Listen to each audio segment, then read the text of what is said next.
Hey everybody, I wanted to welcome you to Communication and Meaning. This is a series of 3 classes.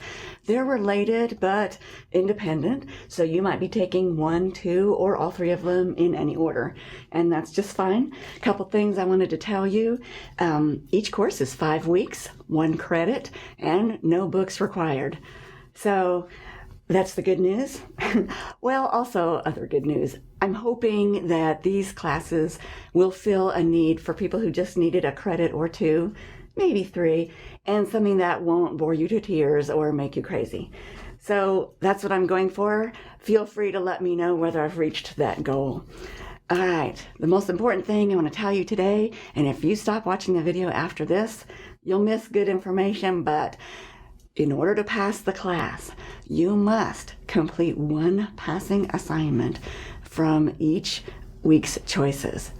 Now, even if you turn it in late, you still have to turn it in. You'll get partial credit, and as long as you try, you'll be fine. But if you don't turn in an assignment for one of the weeks, even if it's just 1, you're not going to pass. And I'm sorry, this is a hard and fast rule. I'm not going to change it. If you have something coming up, let me know. If you have a life emergency, let me know. There's always ways to work around stuff, but you will need to turn in 1 assignment from each week's choices. Okay, that being said, the next most important thing is how do you figure out whether you're passing? And that is, I tried to make this easy, but apparently it wasn't. I'm basing your grade on 100 points, period. So that rubric that most people use, and it's in D2L and on the syllabus, of 90 to 100 is an A, 80 to 90 is a B. If you've got 80 points, you've got a B minus, okay? So it's easy to figure out. And so if I give you a 20-point assignment and you get 15 points and you look ahead at the other points, you know how much you need to get to reach whatever grade it is you're going for. I understand not everybody needs an A or wants to work that hard. That doesn't hurt my feelings. But I want you to be responsible for your grades. You can always tell where you stand in class. After you've turned in that first assignment from each week's choices, you can turn in another one. It has to be different. Another different assignment can give you additional points. Any additional assignments that you do for more points, just turn them in before the end of class, before you turn in your final paper, and we'll be fine, okay? And in my experience with these classes, the students who care and want to turn in extra assignments, and they do great, they don't have any problems. If you don't need an A or don't want to spend that much time, again, that's fine. You'll get the grade that you expect if you keep track of the points you've got. Okay, that's all the bad, mean stuff. Let's get back to just information. All of this is in D2L and on the syllabus, but the best way to contact me is by email. I generally respond to emails within 24 hours, but I don't check them as often on the weekends. So read your assignments. If you've got a question, if something weird's going on, send me an email, let me know. Ask questions. I'm happy to answer them. Oftentimes I find that I've done something confusing. What a shocker. And you're not the only one that doesn't understand it. So I might, once I get a few questions about it, I might post it in the news for the class. So look at those news items. They might help you. If they're totally worthless, let me know that and I'll quit doing them. All right.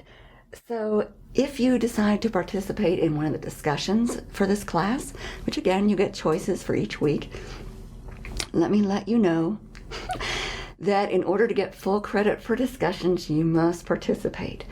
So I will post 2 grades for a discussion, or I'll post 2 times. Let me say that. That's more clear. So there's a post for your discussion, and it's usually due before midnight on Thursday morning, so it's due 11:59 Wednesday night. And I usually give a little more credit, a couple extra points for the post than for the reply. So you may see, let's say it was a 10-point discussion, 6 points show up for you the next day. You're doing great. If you don't ever reply, you can have those 6 points, but you won't get all 10. If you decide to reply, take one of the discussions a little bit further, add something new, bring in something personal. It doesn't matter. Show by your reply that you are engaged, that you're paying attention, and you'll be able to get full points for them. I believe, unless I've screwed up, each class has an open discussion board. And I put that there in case somebody wants to talk about something, either class related or not, but not a specific assignment. If you don't know where to talk about something and you'd like to address the class, put it on the open discussion board. I read them in case that helps you. All right. Final assignments for each class is a formal paper, and the instructions are in D2L, but it's 5 to 7 pages, 1,000 to 1,500 words.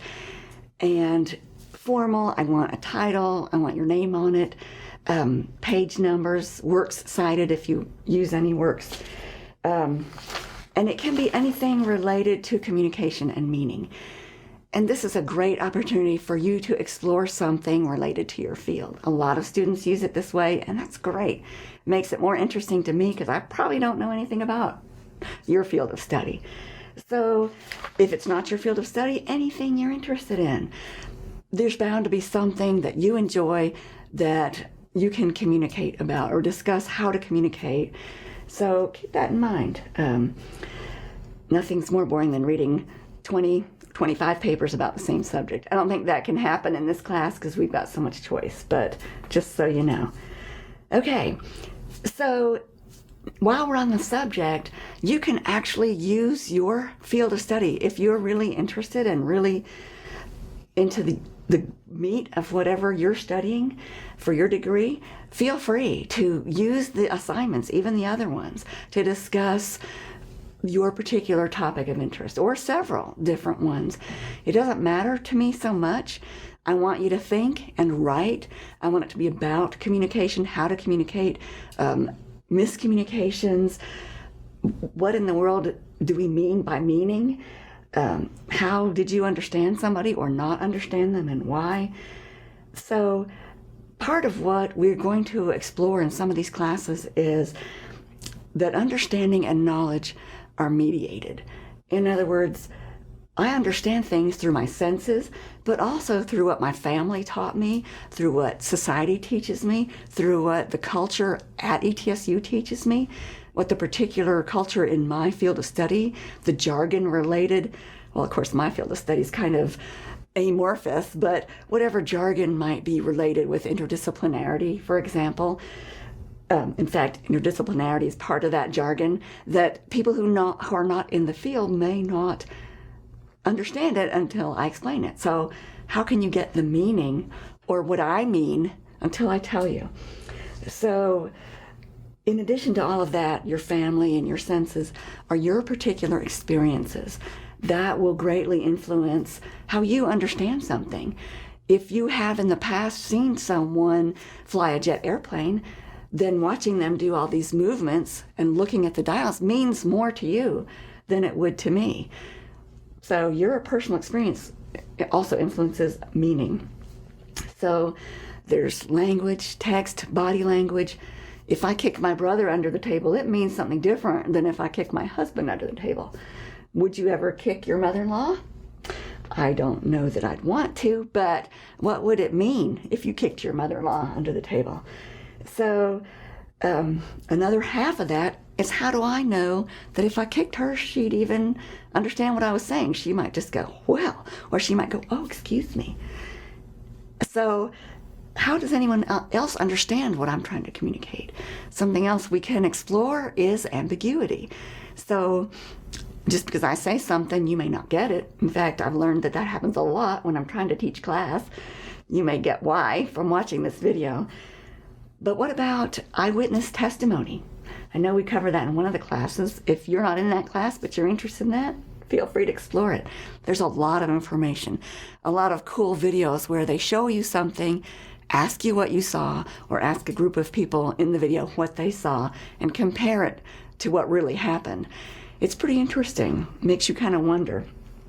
So visual understanding is not as easy as, if anyone's old enough, WYSIWYG. What you see is what you get. So just because you see it doesn't mean that's what it was. And when I saw it, I might not have understood it.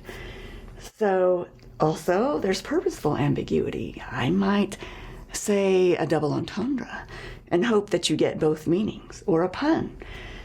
Or there's encoded communication. I know I talk about that in one of these 3 courses. Again, if you're not in that class, but you're interested in encryption, feel free. I'll learn a lot from you guys.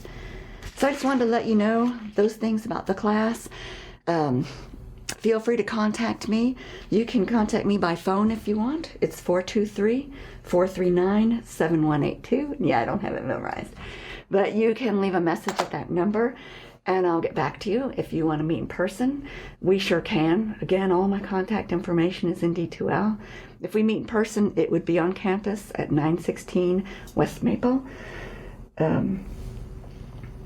And we'd have to make an appointment probably because I'm in and out, but that's fine.